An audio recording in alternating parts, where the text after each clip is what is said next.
Instant speaking এর facility যেটা আর ওই এক্সাম কেয়ার সলিউশন, আমি অনেক জায়গায় মানে আমি দেখছিলাম মানে কি কি ফ্যাসিলিটিস আছে, মানে আমি এইগুলা ফ্যাসিলিটিস আমি অন্য কোনো জায়গায় পাই নাই। এগুলা excellent facilities. Instant speaking specially আমার অনেক হেল্প করছে। আমি স্পিকিংয়ে আসলে কি বলা লাগে, কোন মডিউলে কি আছে, এগুলা নিয়ে আমার অনেক ভয় পেতাম। ক্লাসে যেগুলা পড়ানো হয় ওইগুলাই এনাফ। এক্সাসে আমাদের ক্লাসে যেগুলা পড়ানো হয়েছিল ওইগুলা মানে মোর দেন এনাফ ছিল আমার স্কোর পাওয়ার জন্য। রাইট। এর বেশি মানে আমার এক্সট্রা কোনো অনলাইন থেকে আমার কিছু দেখা লাগে না। অ্যাজ এ ব্যান্ড 8 উচ্চশিক্ষার জন্য স্কলারশিপ পাওয়ার রাস্তাটা অনেক সহজ হয়ে যায়। তেমনি আমাদের একজন শিক্ষার্থী তৌসিফ রিসেন্ট আইএলটিএস পরীক্ষায় 8 পেয়েছে। আশা করি ওনার জন্য রাস্তাটা অনেক সহজ হবে। তাহলে চলো আমরা একটু কথা বলি। তৌসিফ, তুমি যে 8 পেয়েছো আসলে মানে অনুপ্রাণিত কিভাবে হয়েছিলে? অনুপ্রাণিত হয়েছিলাম আমার ক্লাসমেটরা আপনাদের এই হেক্সাস অর্গানাইজেশন থেকে মানে পড়ালেখা করে, ওরাও আইএলস এক্সাম দিয়েছিল, ওরাও মোটামুটি 7.5 8.5 এরকমই পেয়েছিল। ওদেরকে দেখে আমি ইন্সপায়ার হইলাম, ওরা যখন পারবে তাহলে আমিও পারবো। ওকে, সো তোমার কাছে আসলে কেমন লেগেছিল যে তারা 8.5 8 7.5 এবং তুমি তো আসলে আইএলটিএস এর প্রিপারেশন নেওনি, so how did you feel? আমি মানে ওদেরকে দেখে খুবই অনুপ্রাণিত হয়েছিলাম। মানে আমি মানে বিশ্বাস করতে পারছিলাম না যেন, মানে আমি তো প্রথমে আইএলটিএস প্রিপারেশন নেওয়ার আগে মনে করতাম মনে হয় এইগুলা মনে হয় মানে অলমোস্ট ইম্পসিবল। কিন্তু ওরা যখন দেখলাম আমার বন্ধুরা পারতেছে তাহলে মনে করলাম এটা ইম্পসিবল কিচ্ছু না, এটা শুধু একটু এফোর্ট দেওয়া লাগে। আর এই এফোর্টটা যখন মানে আমি নিজে দিলাম তখন দেখলাম না, এটা আসলে ইম্পসিবল কিছু না, এটা পসিবলই, শুধু আর কি একটু এফোর্ট দেওয়া লাগে। ওকে, সো মানে তাদের সাথে তোমার আলোচনা হয়েছিল কিনা, মানে জি, তারা তাদের সাথে আমার মোটামুটি হালকা পাতলা আলোচনা হয়েছিল, মানে কিভাবে এই এক্সামটা হয়, কিভাবে মানে এটার কি মানে এক্সামটা আসলে কি, আমার এইটা নিয়ে আলোচনা হয়েছিল। এক্সামের ভিতরে খুঁটিনাটি জিনিস নিয়ে আমার এত বেশি আলোচনা হয় নাই তাদেরকে নিয়ে, আমি শুধু তাদের স্টোরিটা জানতাম। আইএলটিএস এ মোটামুটি 4টা মডেলে তোমার হচ্ছে আসলে কোন মডেলটা মনে হচ্ছে আসলে অনেক চ্যালেঞ্জিং? আমার রাইটিং মডিউলটা সবচেয়ে বেশি চ্যালেঞ্জিং মনে হয়েছিল। রাইটিংয়ে আমি যত মানে সুন্দর করে লিখতাম, যত সাজিয়ে গুজিয়ে লিখতাম, আমার 6 এর উপরে উঠতোই না মক টেস্টে। মানে আমি অনেক চেষ্টা করেছি, অনেক বেশি মানে কষ্ট করেছি। টাস্ক 1-এ আমার স্পেশালি খুব প্রবলেম হতো। আমার টাস্ক 1-এ আমি গ্রাফটা কি বোঝাতে চাচ্ছি এটা আমি বুঝতেই পারতাম না। এরপরে আমি মানে একটু এফোর্ট দিয়ে আমার এই টাস্ক 1টা ইমপ্রুভ করলাম। এখন টাস্ক 1টা ইমপ্রুভ করার পরে দেখি টাস্ক 2 আরো বড় চ্যালেঞ্জ। এখন দেখি টাস্ক 2তে মানে আমি বুঝতে পারি কি লেখা লাগবে, সবকিছু লিখিও, কিন্তু মানে আপ টু দ্য পার হয় না, আমার 6 এর উপরে উঠেই না। এটাই সো মানুষে মনে করে যারা 8 পাচ্ছে 8.5 পাচ্ছে তারা আসলে প্রচুর মেধাবী, তারা অনেক জি ফিল জি করে আর কি, এবং তাদের মনে হয় আইএলটিএস আসলে কোনো প্রবলেম নেই, জি মানে তারা রিয়ালাইজ করে। তো এই বিষয়ে তুমি কি বলো? আসলে বাস্তবে আসলে কি সেম? তুমি তো বলতেছো রাইটিং অনেক সমস্যা, জি। কিন্তু যারা দুর্বল সমস্যা সাধারণত তাদের থাকে, যারা ভালো তাদের আসলে এই সমস্যাগুলো অনেক কম হয়। না, এইটা ভালো, যারা সমস্যাগুলো কম তো প্রথম থেকেই হয় না, সমস্যা তো প্রথমে সবারই থাকে। আমাদের সমস্যা আর কি ওই ওভারকাম করা লাগে, কি মানে এইটা কিভাবে মডিউলটা অ্যাপ্রোচ করব ওইটা আমাদের ঠিক করা লাগে। আমাদের সমস্যা হলো সবাই মানে এক্সাম দেই, এক্সামের জন্য পড়ি, কিন্তু মানে আমাদের অ্যাপ্রোচটা ভুল। আমরা ধরেন আমাদের ক্লাস থেকে আমরা গেলাম, ক্লাস থেকে গিয়ে আমরা ক্লাসে কি আমাদের পড়ানো হইছে ওইটাতে না ফোকাস করে আমরা মেইনলি ফোকাস করে ফেলি আমরা ঘরে গিয়ে আবার দেখব। ক্লাসে তো আর তো ঘুমিয়ে কাটিয়ে দিছি, এগুলো সমস্যা না, দিলে আমরা ঘরে গিয়ে আবার দেখব এটা মানে কিভাবে করা লাগে। আমরা ভিডিও দেখাতে বেশি সময় কাটিয়ে ফেলি, আমরা মানে রাইট। নিজে প্র্যাকটিসটা কম হয়, এই জন্যই একটু লেকিং হয়ে যায়। আমি এই চেষ্টা করছি মানে প্র্যাকটিসটা একটু আমার ঠিক রাখার জন্য, এই মানে জন্য। তুমি বোঝাতে চাচ্ছ যে ক্লাসে যে জিনিসগুলো আসলে পড়ানো হয় সেগুলো বাসায় একটু রিভাইজ দেওয়া। হ্যাঁ, ক্লাসে যেগুলা পড়ানো হয় ওইগুলাই এনাফ। এক্সাসে আমাদের ক্লাসে যেগুলা পড়ানো হয়েছিল ওইগুলা মানে মোর দেন এনাফ ছিল আমার স্কোর পাওয়ার জন্য। রাইট। এর বেশি মানে আমার এক্সট্রা কোনো অনলাইন থেকে আমার কিছু দেখা লাগে না। অনেকে আছে যে সোশ্যাল মিডিয়া বা অনলাইন ভিত্তিক মানে তারা এডিক্টেড এবং জি ডিফারেন্ট ধরনের মানে টেকনিক বা টিপস তারা ফলো করে। জি। এ বিষয়ে তুমি কি বলো? তুমি তো আসলে এই পেয়েছো এবং তুমি কি এগুলো আসলে ফলো করতে কিনা? আমি টেকনিক বলতে ফলো করতাম কি, আমার টেকনিক বলতে আমি মনে করতাম সবচেয়ে ভালো টেকনিক হলো স্যাম্পল আনসারগুলা দেখা এবং প্র্যাকটিস করা, এর থেকে ভালো টেকনিক হয় না। আমি টেকনিক ফলো করতাম কিন্তু মানে এইরকম রিলিজিয়াসলি ফলো করতাম না। আমার টেকনিকগুলা ছিল মানে মেইনলি আমি একটা মডিউল দিব, এইটা আমার এই একটা পার্টিকুলার প্রবলেমে আমার মানে সমস্যা হচ্ছে, তাহলে আমি এইটাকে আমি নিজে কিভাবে অ্যাপ্রোচ করতে পারি, আমি এইভাবে মানে একটা প্রবলেমকে অ্যাপ্রোচ করতাম। আর আমার মতে মানে অতিরিক্ত ভিডিও দেখা, মানে অতিরিক্ত কিভাবে প্রবলেম সলিউশন করে এইগুলা না না দেখে আমাদের নিজে মানে একা শুধু বইটা নিয়ে অথবা শুধু ল্যাপটপে একটা মডিউল নিয়ে আমাদের বসা, তাহলে আমাদের মানে বেশি ইমপ্রুভ হবে ভিডিও দেখে। মানে স্ক্রুটিনাইজ করা প্রবলেমগুলো আসলে হ্যাঁ হ্যাঁ এবং এটা হ্যাঁ নিয়ে হ্যাঁ, কাজ করা। আমাদের অ্যানালাইসিস করা আমাদের কি প্রবলেম হচ্ছে। ওকে, রাইট, আই এগ্রি। সো তাহলে দ্যাট মিনস ক্লাস ভিত্তিক যে ইনফরমেশনগুলো তুমি পেয়েছো বা টেকনিকগুলো যেগুলো পেয়েছো বা স্যার যেগুলো পড়িয়েছেন সেগুলো আসলে কতটুকু তোমার জন্য বেনিফিশিয়াল ছিল? আমার জন্য সবচেয়ে বেনিফিশিয়াল আমার ক্লাসের নোটগুলা ছিল। আমার ক্লাসে আমি কিছু সময় ফোকাস হারায় ফেলতাম, কিন্তু আমার ওই ক্লাসের নোটগুলা আমার থাকায় আমি ঘরে গিয়ে কি কি মিস করছি আমি ওইগুলা দেখতে পারতাম। আমি আসলে ক্লাস যখন চলাকালীন ছিল ওই সময় আমি আসলে এত সিরিয়াস ছিলাম না আইএলটিএস নিয়ে। প্রথম ১ মাস আমি খুব বেশি সিরিয়াস ছিলাম। আমি ১ মাসের মধ্যেই ৮টা মক টেস্ট মানে পার্সিয়াল দিয়ে দিছিলাম। এরপরে আমি মানে আর আমার এখনো ২০টা পার্সিয়াল বাকি। মানে আমি এইগুলা দেই নাই। এইজন্য আমার মানে অনেক মনে হইতো আমি অনেক পিছনে পড়ে গেছি। সবাই তো আগে চলে গেছে। কিন্তু যখন আমি নোট খুললাম তখন দেখলাম মানে এগুলো সবকিছু তো মানে আমার ক্লাসেই করানো হইছে। এগুলো তো অনেক ইজি দেখে ভালো লাগলো। আমার মানে ক্লাসের নোটগুলো আমার মোর দ্যান এনাফ মনে হইছে। এরপরে লাস্টে আমি ওই ক্লাসের নোটগুলা থেকেই আমি মানে পরে এক্সাম দিছিলাম। অনেকে আমরা আছি যে নোট আসলে আমরা করি না, নোট করলেও বিভিন্ন ধরনের আমাদের পেপার থাকে, সো যেগুলো আসলে আমাদের সাথে একসাথে সবগুলো থাকে না। সো এক্ষেত্রে তুমি আসলে কি একটা পার্টিকুলার একটা নোট ফার্স্ট থেকে লাস্ট এটা মেনটেন করেছো কিনা? হ্যাঁ, আমি নোটে আমার মানে সেকশন ওয়াইজ আমার মানে মডিউল ওয়াইজ আমার আলাদা ছিল। লিসেনিং এর জন্য আমার একটা খাতার পার্ট ছিল, রাইটিং এর জন্য আরেকটা, রিডিং এর জন্য আরেকটা। আমি মানে একসাথে সবগুলা ১ম এ লেখার চেষ্টা করছিলাম, কিন্তু এরপরে আমি কি মানে টিপসগুলা নিজে আমি বার করছিলাম, কি লেকিংস বার করছিলাম, ওইগুলা মানে আমার খোঁজা অনেক কষ্ট হয়ে যাচ্ছিল। আমার এরপরে আমি চিন্তা করলাম যখন খোঁজা কষ্ট হয়ে যাচ্ছে তাহলে আমি পার্টিংটা করে ফেললে আমার ভালো হয়। এইটা আমার মতে ভালো, মানে আলাদা করে অর্গানাইজ করে রাখলে আমাদের নোটগুলা খোঁজা অনেক সহজ হয়। সো ভিডিওটা যারা যারা দেখছেন আপনারা বুঝতে পারছেন, যারা 8 পাচ্ছে তারা নোটসের উপরে অনেক গুরুত্ব দিচ্ছে।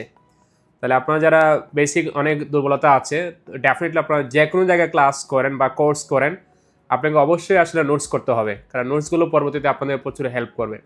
একটা জিনিস স্কিপ হয়ে গিয়েছে, তো তোমার ফ্যান যারা ছিল তারা আসলে কোন জায়গায় পড়াশোনা করতে এবং তুমি নিজে কোথায় পড়াশোনা করতে? আমি স্কলারসুমে আমার মানে এসএসসি এইচএসসি দুইটাই আমার স্কলারসুমে। আমি কিন্ডারগার্টেন থেকে স্কলারসুমে। আমার ম্যাক্সিমাম ফ্রেন্ডরাও স্কলারসুম থেকেই এক্সাম দিয়েছে, কিছু দিয়েছিল ওই জালালাবাদ ক্যান্টনমেন্ট থেকে ওকে, পাবলিক স্কুল। তাহলে আমরা বিশাল একটা নাম্বার আমরা পেয়েছি স্কলারসুম বা ক্যান্টনমেন্ট থেকে আসলে জি। শিক্ষার্থীরা আমরা পেয়েছি, আলহামদুলিল্লাহ। সো মক টেস্টে মানে কেমন ছিল আসলে মক তোমার? টেস্টে আমি মানে কোর্স শেষ হওয়ার একদিন আগে আমি আমার পরীক্ষার জন্য রেজিস্টার করছিলাম। এখন আমার সময় আমি ওই সময় আমার প্রিপারেশনটা খুব খারাপ ছিল। আমি মানে বুঝতে পারতেছিলাম না আমি কি করব। তখন স্যার আমাকে বলছিলেন ক্লাসে, "যা পারো তোমরা মানে কোর্সের সময় রেজিস্টার করে ফেলো, তাহলে তোমরা সিরিয়াস থাকবা। আর কোর্সের পরে যদি তোমরা রেজিস্টার করো তাহলে দেখবা মানে ডিস্ট্রাকশন বেশি হয়ে যাবে। মনোযোগ থাকবে না, পরীক্ষা দিতেও এরপরে ইচ্ছা করবে না।" আমি এইজন্য বললাম যা প্রিপারেশন থাকুক আমি রেজিস্টারটা করে ফেলি, এরপরে আল্লাহ। আমি এইজন্য মানে রেজিস্টারটা আগে করে ফেললাম। এরপরে আমি দেখলাম মানে আমি সিরিয়াস হইলাম। আর আমার ওই সময় মানে প্রিপারেশনের জন্য আমার যা কিছু আমি করছি। মানে রেজিস্ট্রেশন করার পরে আসলে একটা সিরিয়াসনেস বেড়ে যায় হ্যাঁ, যে আমাকে আসলে পড়তে হবে, কারণ প্রত্যেকটা দিন আমাদের কাছে মনে হয় যে আসলে 1 মাসের মতো। হ্যাঁ, আমি রেজিস্ট্রেশন করার পরে আমার এক্সাম ছিল 13 তারিখ। আমার একটা মক টেস্ট ছিল 26 তারিখ, আরেকটা ছিল আমার মনে হয় 7 তারিখ। এখন আমি এইটা মানে 10 দিনের গ্যাপ দিয়ে করছিলাম। আমি 19 তারিখ মনে হয় রেজিস্টার করছিলাম। আমি এই 10 দিন গ্যাপ দিছিলাম, কারণ একটা এক্সাম পরে 10 দিন যদি আমি সময় দিতে পারি তাহলে মানে আমি কি ভুল হইছে ওইটা ইমপ্রুভ করতে পারবো।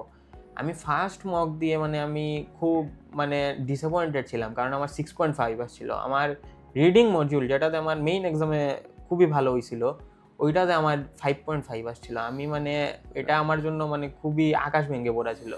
আমি বিশ্বাস করতে পারতেছিলাম না। ওকে, সো প্রথম মক টেস্টে তোমার রিডিং এ ছিল 5.5। জি, ওকে, সো ফাইনাল এক্সামে তোমার রিডিং এ কত এসেছে? 9। Reading a 9। জি। সো যারা দেখছেন আশা করি আপনারা বুঝতে পারছেন যে প্রথম বা কয়েকটা মক টেস্টে খারাপ হলেই যে আপনার ফাইনাল এক্সামের রেজাল্ট খারাপ আসবে, বিষয়টা আসলে এমন না। তো আরও আমরা তথ্য জানতে পারছি। জি, আমার সেকেন্ড মডিউলে মানে আমার 7 মক টেস্টে আবার হালকা ইমপ্রুভ হয়েছিল আমার, মানে ওইটা আমি 7 এ নিতে পারছিলাম রিডিং, আর আমার ওভারঅলও 7 আসছিল।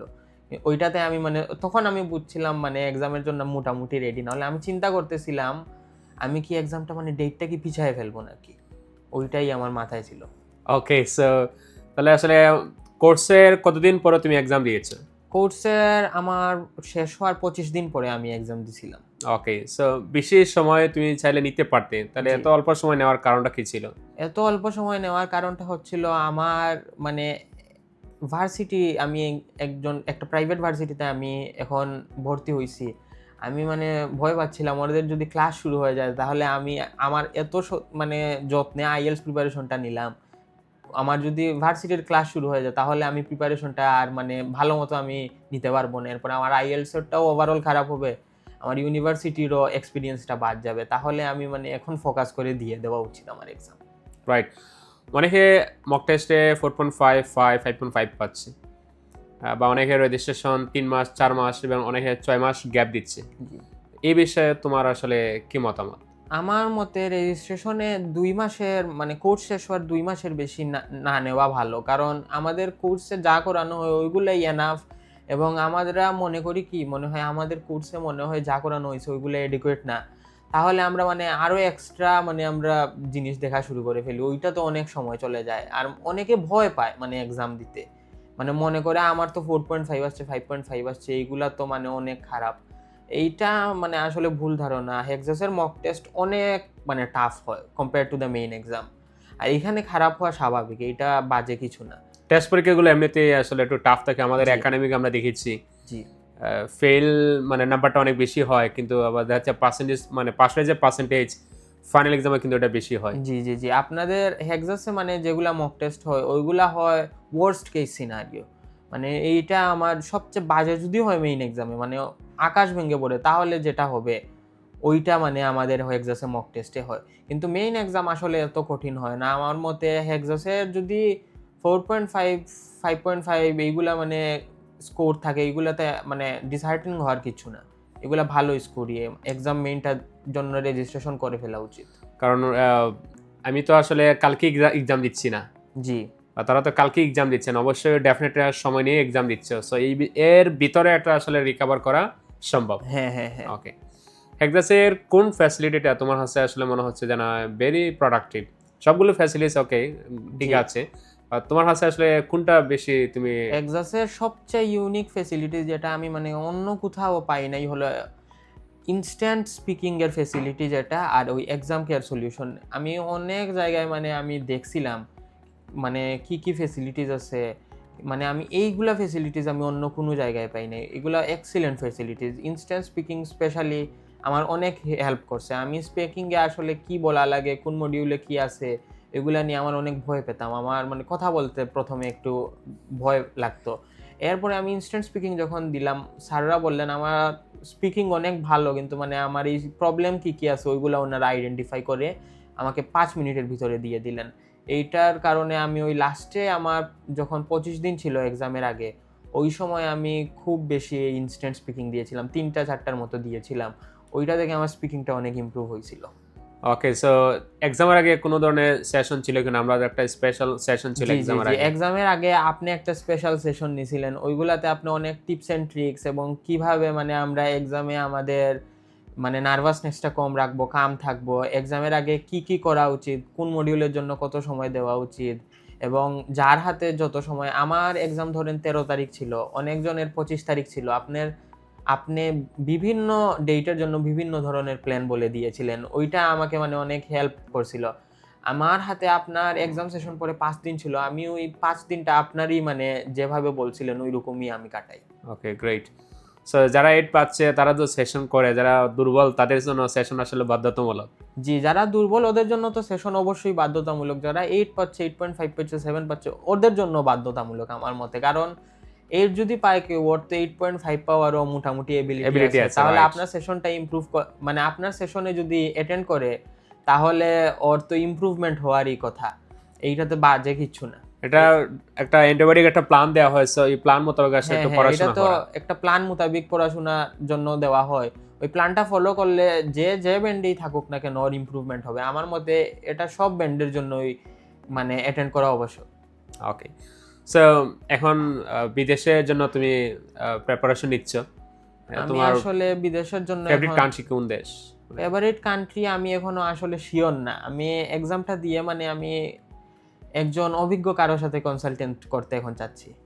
ওকে, সো তোমাকে অসংখ্য ধন্যবাদ অনেক মূল্যবান সময় দেওয়ার জন্য। লাস্টে তো তুমি আসলে সবার উদ্দেশ্যে একটা পরামর্শ দিতে আসলে মানে তোমার তো লাইফে একটা অনেক সময় তুমি স্ট্রাগলিং করেছো, এই জায়গায় আসলে আসতে পেরেছো, জি। তাদের উদ্দেশ্যে আসলে তুমি কিছু বলতে চাও কি? লাইফে আমি বলবো মক টেস্টে অথবা যে কোনো কিছুতে যদি প্রথমে আমরা দেখি একটা হুচট খাই, তাহলে আমাদের তখন মানে থেমে যাওয়া উচিত না। আমাদের মানে লেগে থাকা উচিত। কারণ প্রথম দিকে খারাপ হওয়া স্বাভাবিকই। আর আমরা প্রথম দিকেই যদি হাল ছেড়ে দিই তাহলে আমাদের জন্য মানে পরে কি আমাদের জন্য অপেক্ষা করতেছে ওইটা আমরা জানতে পারবো না। এইজন্য আমার মতে লেগে থাকা উচিত। আমি এইটাই অ্যাডভাইস দিতে পারি। তুমি কি ফিল করো যে তোমার আসলে মানে মাল্টিপল প্ল্যান ছিল না পার্টিকুলার আসলে একটা প্ল্যান দিয়ে তুমি এগিয়েছিলে? আমার পার্টিকুলার একটাই প্ল্যান ছিল। আমার পার্টিকুলার প্ল্যানটা ছিল ওই লিসেনিং আর রিডিং হলো মানে এমন একটা জিনিস যেটাতে মানে আটকানোটা একটু কঠিন হয়ে যায়। আর ওই রাইটিং আর স্পিকিংটা ওইটাতে একটু টাফ, আর ওইগুলাতে হলো মানে এক্সামিনারের উপর। আমি এইজন্য ম্যাক্সিমাম আমার প্ল্যানটাই ছিল প্রথম থেকে ওই লিসেনিং আর রিডিং এ আমি ম্যাক্সিমাম মানে যতটুকু মার্কটা তুলতে পারি। ওকে, সো তুমি তো রিডিং এ 9 পেয়েছো, লিসনিং এ কত ছিল? 8.5। 8.5। জি। তুমি মোটামুটি সফল জি। তোমার প্ল্যান মোতাবেক। জি। Thank you very much for coming here. I wish you the best of luck. Thank you sir.